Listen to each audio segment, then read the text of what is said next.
మీ మోకాల నొప్పులకు ఎటువంటి సర్జరీ లేకుండా ఎపియాన్ పెయిన్ క్లినిక్ అందిస్తున్న అత్యాధునిక చికిత్స.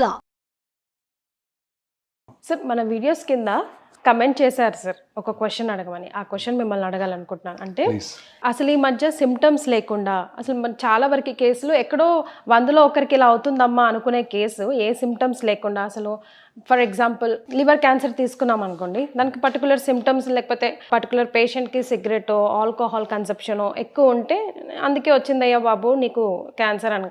కానీ ఇవి ఏవి లేకున్నా కూడా he's ending up cancer. Just ఏదో టెస్ట్ చేసుకుందాం, ఫీవరిష్గా ఉంది, ఎంతో డల్గా ఉంది అనుకుంటే క్యాన్సర్ 4th స్టేజ్ అని చెప్తున్నారు. ఎందుకు ఇలా జరుగుతుంది అని డాక్టర్ గారిని question. Cancer is a silent killer.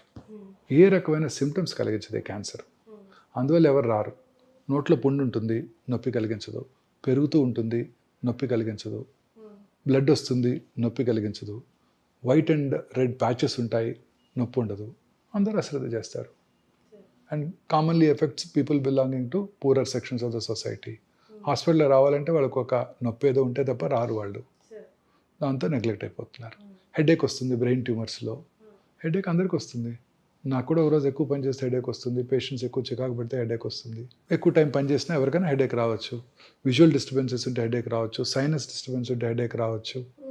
అనేక రకాలుగా. But headache is a very common symptom of cancer, especially early morning headache. Early morning కనుక హెడేక్ వచ్చిందంటైతే ఖచ్చితంగా నిద్ర లేవటమే హెడేక్తో నిద్ర లేచినట్టయితే, దట్టు వర్సనింగ్ హెడేక్ ఉన్నట్టయితే అది క్యాన్సర్ కావచ్చు, బ్రెయిన్ క్యాన్సర్ కావచ్చు. ఇలా అనేక రకాలైన సిమ్టమ్స్ మనం అశ్రద్ధ చేస్తాం. స్టమక్ క్యాన్సర్ ఉందనుకోండి, జస్ట్ పొట్టలో గ్యాస్ ఉన్నట్టుంటుంది. చాలామందికి ఉంటుంది. చాలామంది పేషెంట్ చెప్తారు, నాకు చాలా గ్యాస్ అండి డాక్టర్ గారు, ఈ ఫుడ్ తింటే నాకు గ్యాస్ అండి, ఈ ట్యాబ్లెట్ నేను రోజు గ్యాస్ ట్యాబ్లెట్ వేసుకుంటానని చెప్తారు.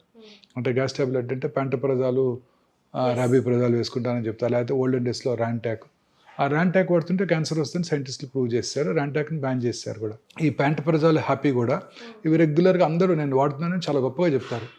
ఈ గ్యాస్ బిళ్ళ తినందే నాకు అసలు కడుపంతా ఉబ్బరం అయిపోద్దండి, నా రోజంతా బ్యాడ్గా ఉంటుంది, అవి వేసుకుంటే హార్ట్ అటాక్ వస్తాయని ఇప్పుడు సైంటిస్టులు చెప్తున్నారు.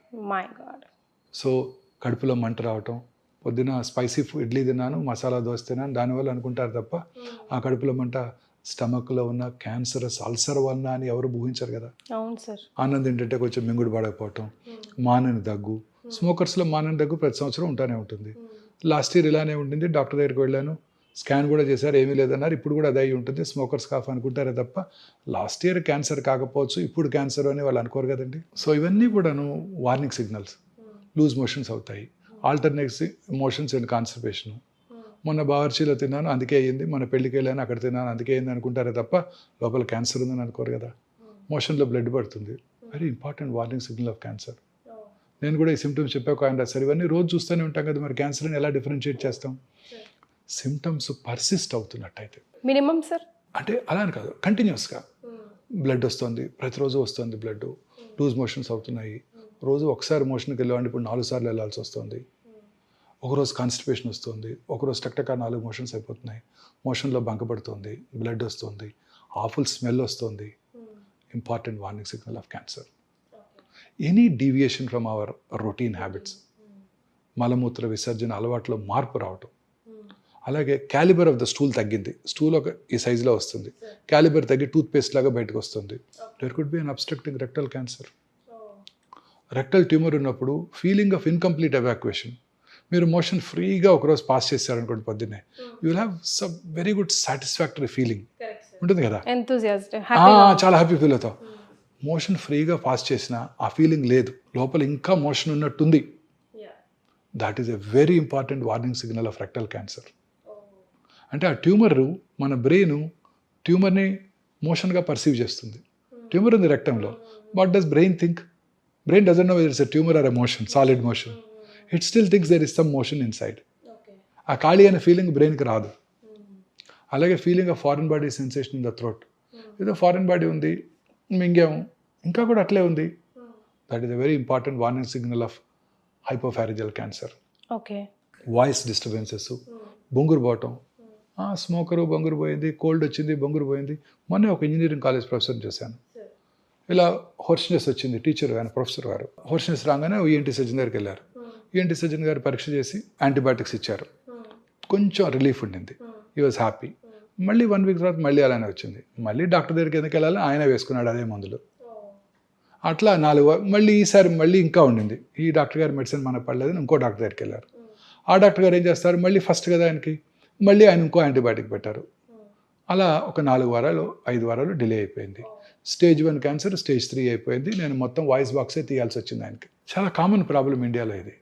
ఒక డాక్టర్ గారు మందులు ఇచ్చినాక తగ్గపోతే వేరే డాక్టర్ దగ్గరికి వెళ్ళిపోతాం. అది చాలా కరెక్ట్ కాదు. కానీ అంత తొందరగా క్యాన్సర్ అనుకోం కదా. అదే డాక్టర్ దగ్గరికి వెళ్ళుంటే ఆయన ఏమనుకునేవారు, నేను యాంటీబయాటిక్స్ ఇచ్చాను అయినా తగ్గలేదు అంటే లోపల ఏదో మిస్ అవుతున్నాను, ఎండోస్కోపీ చేసి చూద్దాం అని అనుకునేవారు. ఎండోస్కోపీ చేసి ఉండేవారు, పట్టుకునేవాళ్ళు. అట్లీస్ట్ ఫస్ట్ స్టేజ్లో బయటపడేది.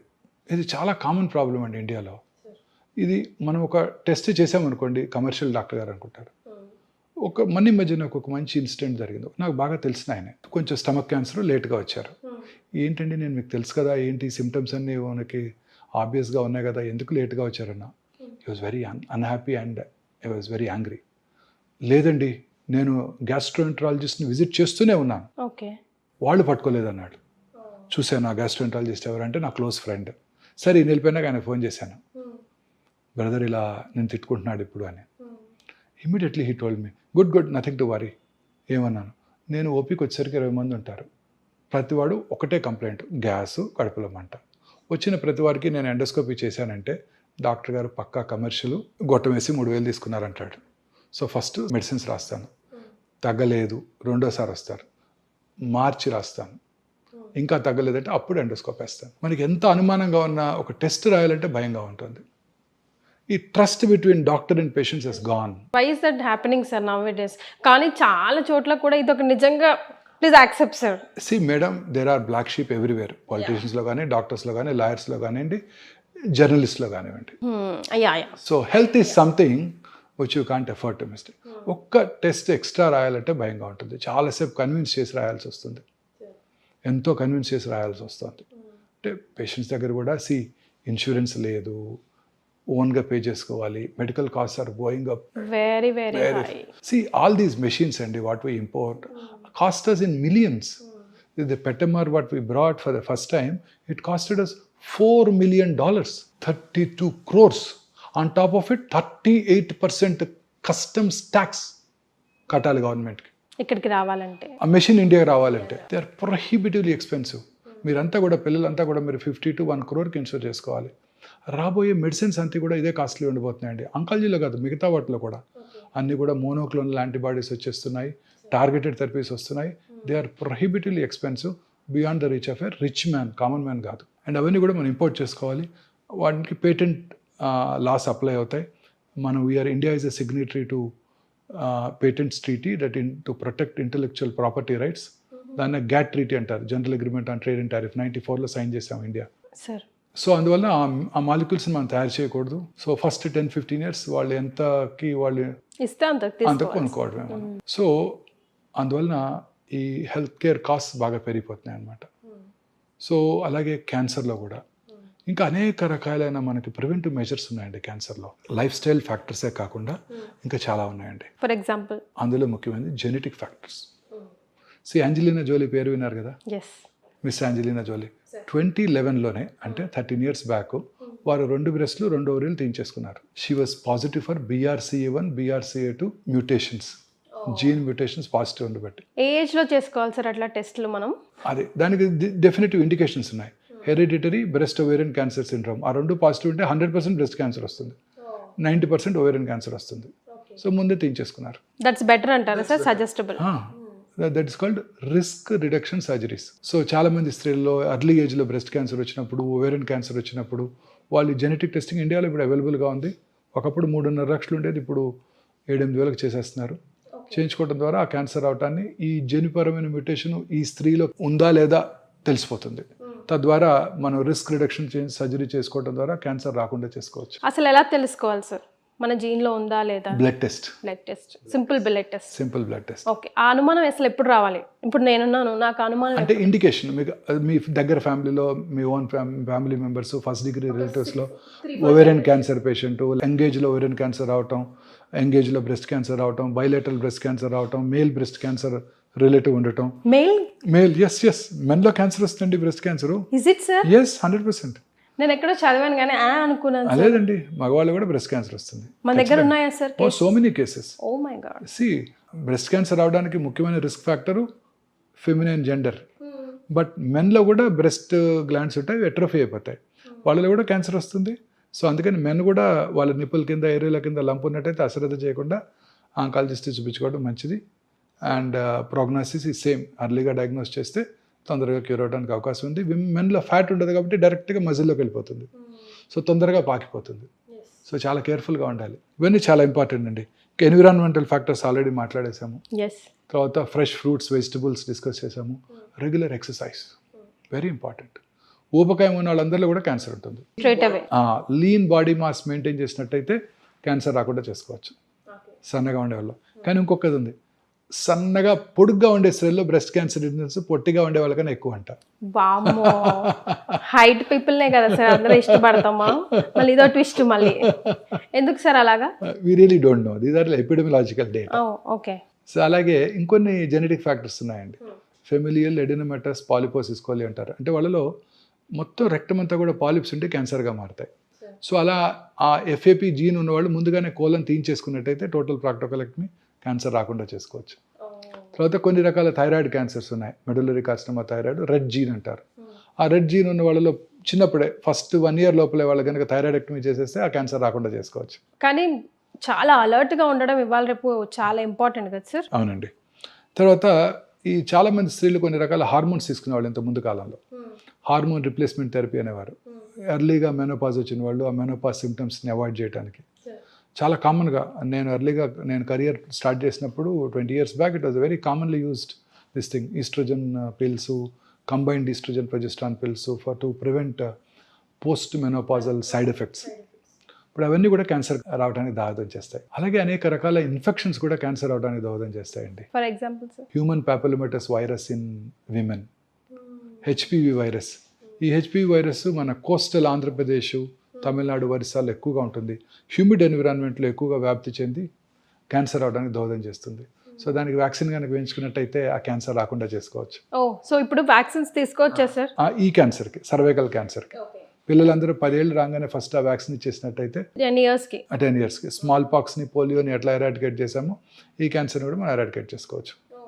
పెళ్ళైన వాళ్ళు కూడా తీసుకోవచ్చు, బట్ ముందుగా లేదని టెస్ట్ చేసుకోవాలి. 1 year పాటు ప్రెగ్నెన్సీ అవాయిడ్ చేయాలి.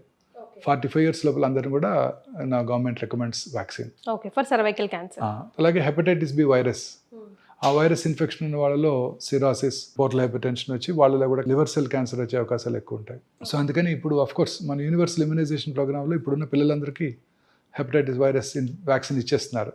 ఓకే, రొటీన్గా పిల్లలందరికీ మన పీడియాట్రిషియన్స్ గవర్నమెంట్ హాస్పిటల్స్లో ఫ్రీగా కూడా ఇస్తున్నారు.